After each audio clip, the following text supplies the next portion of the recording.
Да выбараў і цэлы месяц пасля іх фінансавы рынок штарміць. Курсы валютаў скачуць, беларускі рубель абесцэньваецца, і адсоткі па дэпазітах не кампенсуюць стратаў. Не перекрывают. Я теперь поняла, что абсолютно нет смысла ложить деньги, хранить деньги в белорусских рублях. Марыя мае дэпазіт у беларускіх рублях, зняла грошы з аднаго банку і паклала пад вышэйшыя адсоткі ў іншы. На 105 дзён пад 12% гадавых. Яна зможа забраць іх толькі ў лістападзе. Цяпер падлічвае страты. Ну, на тот момент где-то было долларов 600, вот когда я сняла. Вот. А потом перенесла сюда, в Беларусьбанк. Когда доллар еще раз рухнул, то убытки оказались вдвое больше. Уже 1000 с чем-то точно потеряно. Жанчына 3 гады ашчаджае грошы на рамонт кватэры. Кожны месяц адкладала з заробку і пенсіі. Але 3 гады таму долар быў 1 рубель 90 копеек, а цяпер 2 рублі 60 копеек. Згубіла на ўкладах Марыя і ў 2014 годзе падчас инфляцыі, і нават за савецкім часам. Попала, конечно же. И в советское время вот и до сих пор. И теперь вот лежит бумажка на 3000. И так они остались. Цяпер, кажа, яна верыць толькі валюце. Безадзыўны дэпазіт раней часу банк не вяртае. А некаторыя банкі толькі ў выключных выпадках. Як то інваліднасць, смерць сваяка, цяжкі матэрыяльны стан. Даход губляецца. Таму, калі тэрмін такога дэпазіту заканчваецца праз пару тыдняў, то ўжо і няма сэнсу яго чапаць. Если вы накопили там процентами условно 10 тысяч рублей, то я не думаю, что ситуация повернется таким образом, что деньги настолько обесценятся. Но если речь идет о перспективе 2-3 месяца, в общем, надо как-то к оценке рисков подходить более скрупулезно. Як мінімум 8 банкаў перасталі выдаваць крэдыты, іншыя даюць на кароткія тэрміны. І ў той жа час прыцягваюць беларускія рублі на дэпазіты па 20% гадавых. Грошы патрэбныя, каб выдаваць крэдыты тым жа прадпрыемствам. У банков нету такого большого коридора для маневра, потому что закрыт так называемый межбанковский рынок кредитования. Практически там очень небольшой оборот сейчас, доступ к средствам у них. Поэтому все свои вопросы с ликвидностью банки закрывают за счет вкладов. Эксперт лічыць, што ўкладацца цяпер рызыкоўна з-за магчымай інфляцыі. Але падставаў хвалявацца, што банкі грошы не вернуць, няма. Горш, калі яны прыпыняць прымаць грошы ўкладальнікаў. Вось гэта ўжо можа быць паказнікам неўстойлівасці банкаўскай сістэмы. Что можно покупать, если не облигации Минфина, если не вклады? Сейчас, последний год, активно растет золото. Пик достигался в августе, более 2000 долларов стоила унция. Дэвальвацыі не будзе. Чым часцей гучаць такія заявы, тым меншым веры. Стан беларускай эканомікі не найлепшы, і эканамісты прагназуюць дэвальвацыю, але друкарскі станок уключаць на поўную магутнасць будуць наўрад ці. Я думаю, что его будут включать постепенно, по мере необходимости, когда надо будет... Вот сегодня надо поддержать бюджетников, завтра надо предоставить кредит МАЗу или МТЗ или еще кому-нибудь. Экспорт і валавы ўнутраны прадукт падае. Расія датацый не дае, даўгоў не даруе. Палітычны крызіс прывёл і да эканамічнай няпэўнасці. Замежныя партнёры турбуюцца за свае грошы і пачынаюць адгружаць тавары толькі пасля перадаплаты. Выратаваць эканоміку можа толькі сыход Лукашэнкі. Как только он уйдет, это начнет сразу благоприятно сказываться на экономике. Первый фактор, который начнет действовать на следующий же день, это фактор стабилизации. Александр Лукашенко ўжо паабяцаў разабрацца з бізнесам і айцішнікамі, калі ўсё скончыцца. Бізнес адрэагаваў эміграцыяй. IT-кампаніі пачалі рэлакацыю за межы Беларусі. Беларусь постепенно превратится в Приднестровье. Это будет массовый исход специалистов отсюда из Белоруссии. Это будет массовый исход айтишников. Любой слесарь-сантехник, любой электрик прекрасно найдет себе работу в Польше и в Литве. З гаранта стабільнасці Лукашенко пераўтварыўся ў гаранта нестабільнасці ды заняпаду. І пакуль ён пры ўладзе, варта рыхтавацца да беспрацоўя, інфляцыі і падзення ўзроўню жыцця.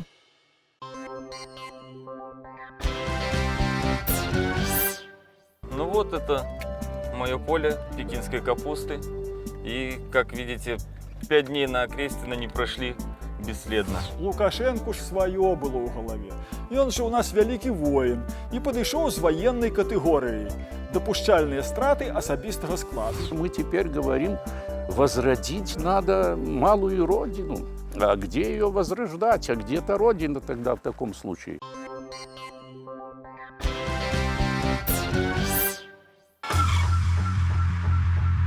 Нават фермерам гэтым летам было не да ўраджаю. Як кажуць зараз беларусы, спачатку убером Лукашенку, а потым бульбу. Ну вот это мое поле пекинской капусты. И, как видите, 5 дней на Окрестина не прошли бесследно. А мапаўцы забралі Юрыя з акцыяў пратэсту пасля выбараў адразу ж 9 жніўня. Кажа, яму вельмі пашанцавала, што забралі адным з першых, бо білі тады толькі пры затрыманні. Але на ягоных вачах памер хлопец. Он 3 суток лежал, он даже ни с кем не разговаривал, просто лежал. Но потом у нас был доктор, и он дал диагноз, что это эпилепсия, которая связана с сотрясением мозга. Таму, калі ў камеру нечакана зайшоў намеснік міністра ўнутраных справаў і сказаў, што ўсе вольныя і ні ў чым не вінаватыя, Юрый нават не поверыў. Мы думали, это какая-то провокация. Мы думали, что сейчас мы выйдем, и нас будут опять бить. А может, инициируют побег, и может, вообще стрелять будут. И вот открывается камера, говорят, на выход все. Мы говорим, мы не пойдем. Да сваіх 7 гектараў пекінскай капусты ён вярнуўся не адразу, а калі адчуняў ад шоку. Прапусціў час праполкі. І цяпер трэба несці дадатковыя выдаткі і наймаць людзей. Ну вот она такая, вот ее уже пожрали. Град был, побил.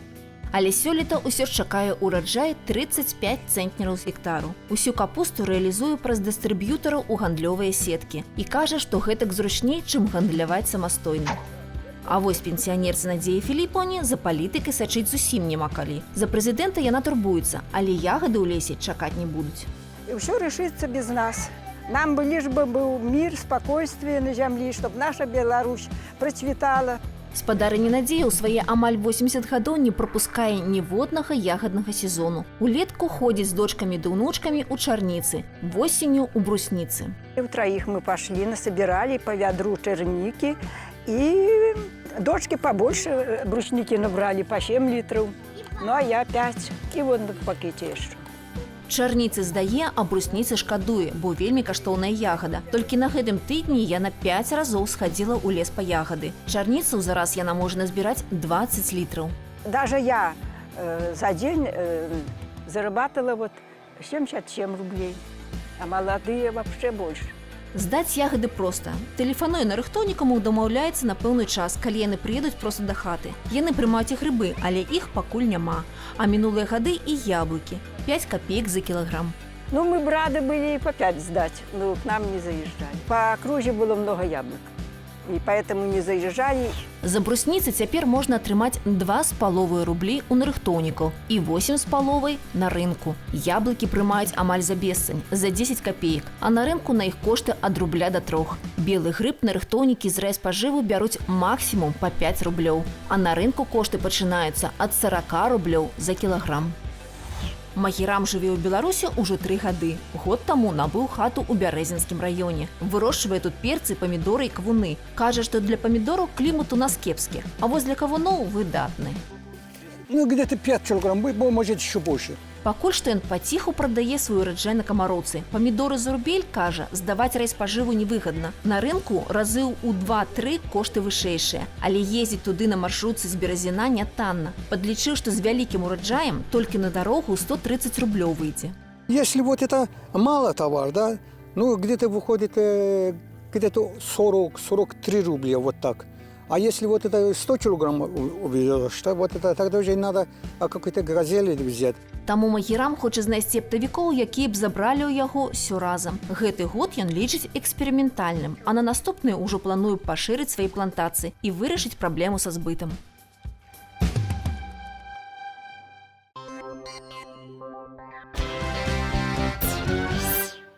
Многія, напэўна, чулі, што ў свеце з'явілася новая пошасць. Завецца яна цяпер COVID-19, а прыйшла яна да нас з далёкага ўсходу, адкуль спрадвеку прыходзілі чума, халера, грып і да таго падобныя рэчы, бо там цёпла і вільгатна. Ну нічога здавалася б новага. Але ў адрозненне ад эпохі чумы, інфармацыя цяпер распаўсюджваецца з хуткасцю святла. Мы жывем у інфармацыйную эпоху, і яна моцна паўплывала на ўспрыяцце эпідэміі і яе гаспадарчы эфект. Аб чым мы пагаворым у рубрыцы «Шалёныя грошы».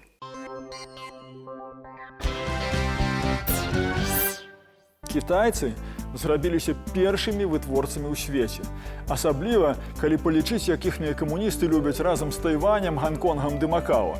Глобальная кузня.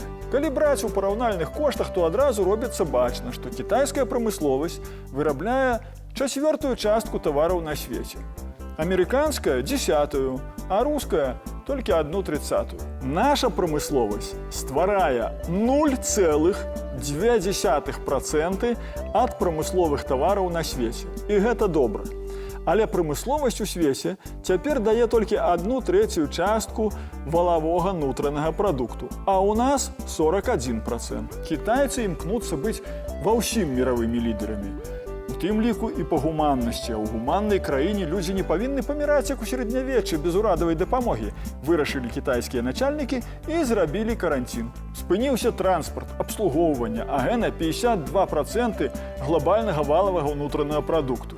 У США, которые наиболее тесно связаны с Китаем, обслуговывание дае 80% валового внутреннего продукта. У русских их доля 62%, а у нас 51%. И грошей у нас нема, и нафты нема, и никелю, и алмазов. А жить неяк трэба. Люди ж тым часам працягвалі хварэць на ковід, і некаторыя ад яго паміраць. Усе ўрады, акрамя нашага, следам за Кітаем пачалі дэманстраваць любоў да людзей. І грошы раздаваць трыльёнамі даляраў. Ну, тыя, хто іх меў. І ўсё, што не было сапраўднай сельскай гаспадаркай і сапраўднай прамысловасцю, спынілася і лягло. Людзям не стала дзе рабіць, таму што, калі палічыць у гадзінах, то скарацілася занятасць на 5,4%, а гэта 155 мільёнаў працоўных мест. Але гэта быў толькі пачатак, і ў другім квартале скарачэнне склала ўжо 14%. Лічы, 1,5 мільярды працоўных месцаў. А хто не робіць, той меней купляе. Каму кітайцы прадаваць будуць? Людзі тым часам працягвалі хварэць на ковід, і некаторыя паміраць ад яго. Лукашэнку ж сваё было ў галаве. Ён жа ў нас вялікі воін і падышоў з ваеннай катэгорыяй. Дапушчальныя страты асабістага складу. І вырашыў, што ад ковіду яны будуць меншыя, чым ад наступстваў каранціна для нашай магутнай эканомікі. Таму наша эпідэмія статыстычна мае амаль чыста прыродны выгляд. Но за выключэннем невялікай папраўкі на дзеянні ўраду і абачлівасць грамадзян. Калі б іх не было, то горб быў бы крыху вышэйшы. Наступствы для гаспадаркі ў выніку складаюцца, па маёй ацэнцы, з прамых страт на аператыўнае медычнае рэагаванне – 1 мільярд рублёў і ускосных, которые вымагаюць пазычыць яшчэ мільярды 3-4 даляраў. Бедныя тутэйшыя першыя страчваюць работу. Маюць доступ да кепскай медыцыны ў параўнанні з багатымі, часцей за іх паляць і празмерна выпіваюць, моцна перажываюць ад усяго гэта і робяцца яшчэ і яшчэ бяднейшымі. Таму будзьце здаровымі і вучыцеся ў багатых. Поспехаў!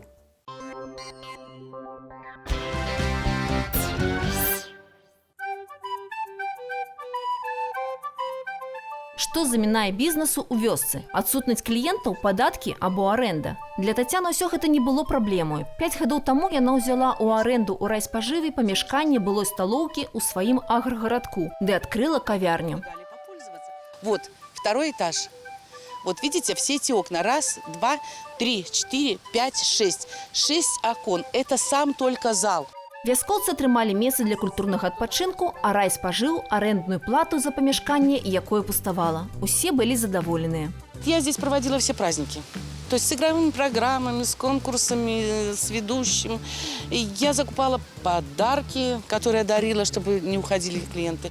Але цяпер памяшканне каторы год пустуе, бо Тацяна з райспажыўтаварыствам не змагла дамовіцца, як аплачваць камунальныя паслугі. Подносили бумажки, где было написано показания счетчика и вот такую сумму. И я не знаю, как это расценивать, но он сказал, мы взрослые люди и можем вполне решить этот вопрос.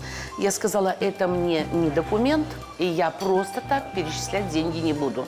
Доступу да лічыльніка жанчына не мела. Паказнікі здымаліся без яе, а суму аплаты і формулу разліку ў дамове райспажыў прапісваць адмовіўся. Аплачваць трэба было на падставе вось такіх падлікаў. Отопление в месяц у меня составляло 8 миллионов на те деньги. Я просила, разъясните, за что. Да, мне разъясняли, на бумажке я покажу. А зарплата кочегара, привоз топлива, налог. Быў суд, які Тацяна выйграла, а на судзе дазналася, што памяшканне ўвогуле не належыць таварыству, а ягоныя плошчы завышаныя больш чым на 100 квадратаў. Спрабавала спагнаць лішнюю плату за гэтыя метры, але суд адмовіў. Везде в качестве основного довода выступала фраза относительно того, что вы же подписали акт приема передачи, и поскольку вы подписали акт приема передачи с указанием в нем площади, соответственно, вы наснимали вот такую вот площадь. Каб не трапіць у такую сітуацыю, адмысловец раіць заўсёды дакладна прапісваць у дамове арэнды ўсе памяшканні. Мясцовыя спажывецкія таварыствы могуць нават не мець аформленага тэхпашпарту на іх. Если отсутствовал техпаспорт, а присутствовала ведомость технических характеристик, совсем по-правильному следовало бы, наверное, взять рулетку, пройтись по всем помещениям и все это нарисовать на каком-то отдельном чертежике, который привязать потом к хотя бы существующей старой ведомости. Знайсці паразуменне з райспажывам Тацяне не ўдалося. Сваёй пазіцыі нам яны таксама не агучылі. Я по этому поводу с вами общаться не буду. І цяпер жыхары Асаўца бавяць час не ў кафе ля дубка, а непасрэдна пад дубком. Плохо было, раз кафе было, что его убрали? Никто ж ничего. Ходили мороженое, всякие пирожные. Ради бога. А тут что, в Любань ехать? На что? В автобус не ходит.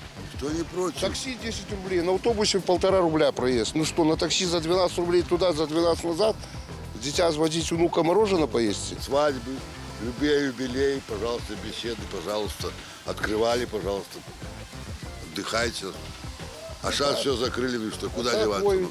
У Асаўцы жыве каля 900 чалавек. З інфраструктуры ў аграгарадку ёсць толькі школа, ФАП, пошта, крама ды дом культуры ды царква. Нават мясцовы святар хадайнічаў у райвыканкам за захаванне кафе. Ён бачыў, што ў кавярні мясцовыя вучыліся культуры адпачынку. Очень много молодежи.